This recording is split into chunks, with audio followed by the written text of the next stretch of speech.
Hola, soy Crudy y Rick.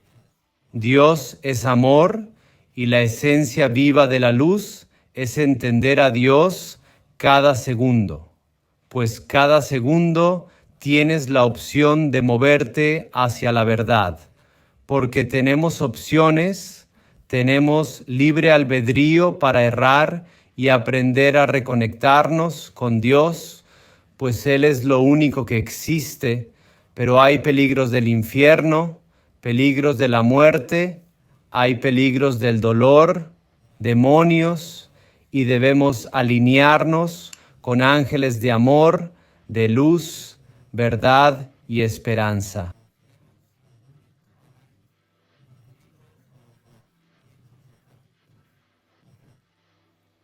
Así, la vida es un viaje.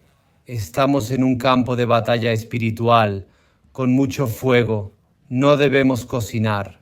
Debemos comer crudo vegano y vegetariano para ayudar al planeta, remineralizar suelos, dejar de quemar, empezar a vivir, porque Dios es amor.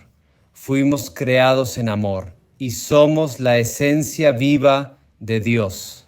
Y así debemos respetar nuestros orígenes y crear comunidad de alimentos crudos, puentes de felicidad, de entendimiento e iluminarnos al momento que somos seres divinos. Gracias.